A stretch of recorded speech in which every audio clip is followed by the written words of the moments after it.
қалдарыңыз қалай? Не істеп жатсыздар? Не жаңалықтарыңыз бар? Мен отырмын шай ішіп. Көктемге дейін қылдай болам деп едім ғой. Ой, қайдам. Кешке дейін бар ғой, бір диета ұстағандай болам, елге көрсетпей жеп алам ғой. Өшеде бәрі кетті деген кезде менің аузымды күйеуім айтады, сен қандай диета екен білмеймін. Кешке дейін аузым тынбайды дейді. Шынымен де енді рас енді онысы. Көреміз енді, кукла болып кетпесек те кішкене састайтын шығармыз. Дегенмен баяғы қарағанда ауыз тынып жатыр енді. Не жаңалықтарыңыз бар? Ішім пысқанда жұрттың жазған комментарийлерін оқимын. Біріне қарап күлесің, біріне қарап күліп отырып күйінесің ғой. Ана айлық нет, былай тартсаң былай жетпейді, былай тартсаң былай жетпейді дегенге бір келіншек айтты. Айналайына өзіміз бір байымыз деп жатқан кезде біресе іш киім ескіреді, біресе енді жинаймыз деп жатқанда үйде шекер таусылып қалады деп айтты. Рас айтады. Анау бір досым айтты, бар бәрін жинап бір жатып келейін деп айтты деп айтып едім ғой. Бір келіншек айтты, досыңыз дұрыс айтады. Мен де барып ең болмаса осы таза ауада босқа жүргенше барып сояққа барып гитара тартып үйреніп, нарды жасап үйреніп қайтсам ба. Досыңызға қосылам депті ше. Енді бір шеттен күлетін де жағдай емес, бір шетінен енді күлесің. Амал жоқ. Мен айтамын, мемлекет анау жағдайы төмен отбасылар бар, көп балалы бар, әйтеуір шама шарқы келгенше бір нәтижелер шығарып жатыр ғой. Енді мынау не ары байдың қатарында емес, не кедейдің қатарында емес жандарға да бір жағдай қарастырса. Сол ортан қолдарға арналған бір программа ойластырса деп ойлаймын. Мүмкін жаңағы осы ортан қол жүргендер бар ғой, не анау айлығы не ипотекаға үй алуға жарамайды, не кедей болып анау АСП алуға жарамайтындар бар ғой, соға арнап бір программа шығарса. Сөйтіп ойлаймын. Сен әлі тұрсың ба? Сен де бір мемлекеттің программасы айқайламасаң болмайды аға. Бізде бір айқай керек. Біздің үйдің бала шағасыға да, елдің мен емес, жалпы бәрін бала шағасына бірінші айқай керек. Одан кейін жаңағы жан айқай болмаса бізде ештеңке оңайшылықпен шешілмейді ғой. Бізде үнемі бірдеңеге нәтиже шығару үшін айқай керек. Айқайлап отыру керек.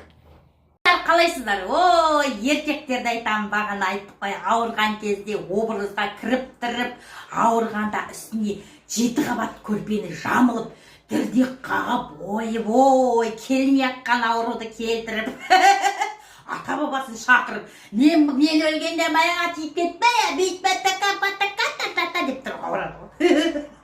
Мақұл көндік енді. Әйел дегеннің 40 жаны бар деген рас қой.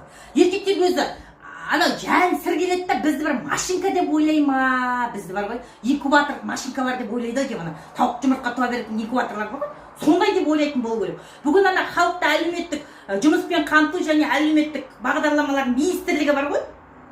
Сол 15 бала тапсаң 159 мың айына аласың деген шарты ғой. Мәссаған. Неткен логика жатыр астарында. Көкетай Ишбаев сізге айтайын. 15 баланы қайт табамыз. Жылына 2-ден табатын ешкі емеспіз ғой біз. Біреуін еміз адам қып тұрғызам дегенде, екіншісін еміз адам қып тұрғызам деген арасына 3-4 жылдан керек қой. Ал 3-4 жылдан сағанда бірінші туған баланың кәмелеттік жасқа толып былай қарай кетпей ма? Кім жынды сонда? Баланың денсаулығы, ананың денсаулығы не болады? Қазір ауылда қатипаштар туам деп жылда туып жатыр. Ана бала ауырады. Ананың бойында витамин жоқ. 159 мыңға жетеміз дегенше не боламыз? Тісте жоқ мынау. Бірінші баланың атын ұмытып қалатын жасын кім екен? Кішкене логикаға салу керек қой. Баяғыда біреу айтқан екен. Ойнасқа сенем деп, байсызға ма деп. Сіздердің ана 159 мыңға сенем деп, 15 баланы табам деп, ой. Алдыңғылар кәмелеттік жасқа толмаған болса өзінің кришасы кетіп қатырасыздар. 159 мың теңге деген қарақат іштен. 159 мың теңгені 15 балаға шағып көрдім, 10 мың 600 теңгеден шығады екен. Кімді жындығы боласыздар? Банк сияқты жұмыс істейтін боласыздар ма? Былай айландырып әкеп, хоп еткізіп, қатырасыздар енді. Кейбір министрліктерге ақыл жетпей жатады ғой деймін. Ақыл жетпесе сұраңыздаршы, пожалуйста. Одан қысқатын түк те жоқ, қайта өздеріңізге пайдалы болады. Ақылымыз жетпей жатыр деп сайтқа саңыздар. Ақшамыз тасып барады, ақылымыз жетпейді. Не істейміз? Бірақ жұрттың демографиясын көтеру керек, әл-ауқатын жақсарту керек десеңіздер, біз сіздерге ақыл айтамыз. Мысалы, осы министрлікке мен айтайын. 5 бала тапқан анаға осындай бір ақшалай бір жақсылық жасағаннан бұрын, сен денсаулықты құрттың, бойыңда кальцийді жоқ, басқа да жоқ, тісің мынау білген деп, тегін тісін емдетіңіз, курортқа жатқызыңыз. 6-7 бесінші бала тууға бойына витамин жинап алсын деген құрсаңызшы сондай программа. Қуанамыз. Бесінші бала тапқаннан кейін үкімет маған тіс сап береді. Ой, пілдің тісінен салады маған деп, мынаның бәрін жөндейді, мынаның бәрін ремонттайды деп қуанып 5 бала табамыз. А мынаның бәрін ремонтталғаннан кейін 6-сын неге туасқа? Туамыз. 6-сын туғаннан кейін ол әйелді үлде мен білдеге ораймыз. Десеңіз 7-сын туамыз. Кішкене ана әйел байғұс, анау свет, анау инкубатор, тауық жұмыртқалары свет қойғанда әйтеуір тауық бола береді ғой ар жағынан жұмыртқаға. Біз ондай емеспіз енді. Бізге тегі бар ғой, о свет қанша жерде 5-6 свет жақсаңыз да денсаулық деген ол бөлек нәрсе. Еркектер, ана әлеуметтік жағына еркектер отырған екен ғой бұл жол. Бір жол бір әйелі отырып айдаспаннан шығарып еді, бір жол еркек кеп мына жағынан шығарып жатыр енді. Кішкене ойланыңыздар, логика керек бұл жерде кішкене. Анаға денсаулық керек, балаға денсаулық керек. Анемия әйелдер жүр, бұралып, анемия бала туады. А барып ертең баланы көтеріп, бала шырылдап әйел жүреді, оған сіз жауапты емессіз уже. Өзің үшін тудың басталады. Әрине өзіміз үшін туамыз. Бірақ сіздің ақшаңызға қызығамыз деп, туамыз деп бекетшілік жасады ертең. Біздің обалымызға қамаңыз. Жата мен ойланып қалдым жата. Балаларды бөліп жармаңыз. Тағы бір ақыл. Бір баласы бар ма, 2 баласы бар. Беріңіз 10.200 теңгеден беріп жатсыз да, қаншадан беріп жатсыз? 10.600 теңгеден ба? Елдің алғанын орда алсын. 3-ші балам болса 30.000 бірдеңе 600 алады екен. 3-ші бала, 4-шісі болса 40.000, 42.000 бірдеңе алады екен. Кете береді. Кішкене логикаға асасаңыздар құрсын. Қалдарыңыз қалай? Не істеп жатсыздар? Не жаңалықтар? Менен ала ай деп жарысып отыр. Құдай берген алтыным. Түскі шайларыңды ішіп, тымпиып, мына бір тақылдаған келіншек бүгін не айтар екен деп мен парақшама кіріп шығып жатсыздар ма? 15 баланың жырын жырлап отырмын әлі. Мә, дайрегіме мынадан хат келді. Туғысы келетін әйелде бар екен, баршылық. Балам үйленіп, немерелі болып жатсам, келінмен жарысып туғаным қалай болады деп жазыпты ғой біреу. Мен айтам, балаңыз үйленсе кәмелеттік жасқа толып кетпей ме, ары қарай ана етек жеңіңіз жиямай қалмайсыз ба десем, ол да ойланатын нәрсе. Онда 17 ма, 18 ба тусам ба деп отқан келіншектер бар енді. Аман есен сіздің етегіңіз де берсін Құдай, не дейміз енді. Туыңыздар. Туғысы келетін адамдар тусын. Басқа не жаңалықтарыңыз бар? 5.000 теңгеге нәски алып қарт болып жатсыздар ма? Ой, біздің халық қиялшыл ғой. Қиялдарыңыз тағы орындалсын. Қатырдың жаным, қатырдың. Қарадым, күшті қатырдың. Мен айтайын деген анау әлеуметтік пакет деген бар екен ғой. Соны алып атқан келіншектерге мынадан хат жазып жатыр ғой. Қуанып жатыр. Құтты болсын пакеттеріңіз. Шатастырмамаңыздар.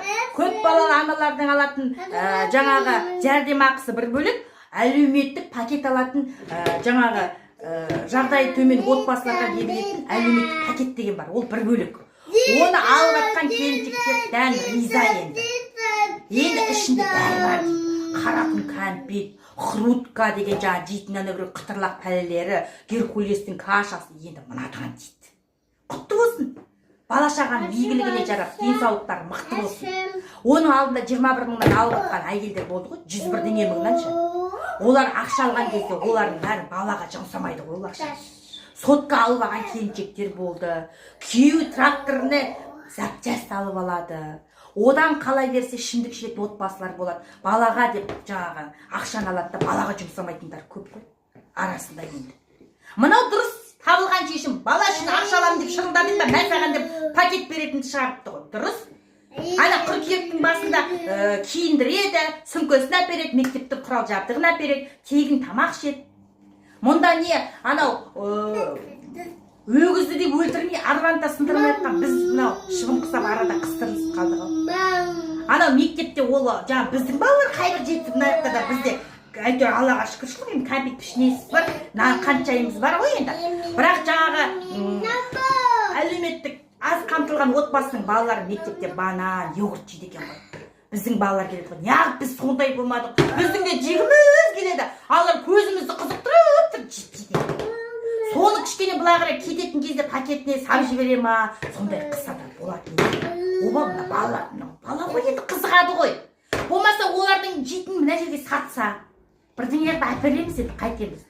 балалар бөліп жарғанда бір мен адам жақпайды дегенмен айналайын рахмет деп бүгін айттым деп отыр. Сол пакетке рахмет. Мына бұрды ма, мойны қылқындырды ма деп қазір маған жатыр. Ешкім звондаған да жоқ, мен ешкім елемепті де, естімесе де керек бар. Әшейін сол пакетке рахмет айтып жатқан келіншектердің атынан шыққаным ғой. Құтты болсын пакеттеріңіз. Балалардың денсаулығы мықты болсын. Амансыздар ма? Қалдарыңыз қалай? Жұмадағы ниет тілектеріңіздің барлығы қабыл болсын. Барлық отбасыға береке бірлік, жақсылық тілеймін. Мені көптен іздеп, қайда кеттің деп жатқандарыңызға үлкен рахмет. Әулетімізде қариямыз қайтыс болып, оған көңіл айтқандарыңызға да рахмет. Барлығын тегіс оқып шықтым. Ешкімнің үйінде жаманшылық болмасын. Бірақ өзімнің апам айтатын. Жан бар жерде қаза бар, үлкен адамның өлген той деп. Қайта жаман кемпірін 90-ға келгенде қимай айта берді демеңіздер, осымен тақырып жабылсын. Бірақ біздің қазақтың аналары қандай мықты, мен соны айтқым келіп отыр. Кемпірлері қандай мықты. Өлгенге дейін де, өлгеннен кейін де өзінің абыройын ойлайтын аналарымыз өте мықты ғой. Менің апам айтып отырады, "Әй, тырнағымды ал, бері кел, абырой сенікі. Ертең өле кетсем, мына кемпірдің тырнағын алмапты, қарамапты" деп саған айтады. "Шашыңды ұйпа-түйпағымай тарап қой" деп отыратын. "Өле кетсем қорықпа, молда шақырт, аузыма су тамыз" деп отыратын. Апа немене өлейін деп отырсың? Жан бар жерде қаза бар, ештеңе жоқ. Қорықпаңдар. Қалаңа жерлеме, ауылға апарып жерлеңдер. Әкемнің аты Мұса бала, ұмытып қап қарабас қалмаңдар. Мата біткеннің барлығын төркініне таси бермей жина. Ертең өзіңе абырой болады. Көлік көншегімді жаңа күйінде сақтап қой, маған кигізе берме. Мен киген жаман көйлекті абысындарым қайтсын деп. Жаңа көйлекті де кимей, ертеңгі күнгі абыройын ойлап отырады. Біздің аналарымыз осындай мықты. Осымен тақырып жабылды. Айта бергеннен де ешкім орнынан тұрып келе қоймас. Күн өтіп жатыр, өмір жылжуда. Сондықтан қазамызға ортақтасқандарыңызға рахмет. Барлық үйде қуаныш, береке, бірлік болсын. Аналар ауырмасын, балалар жыламасын.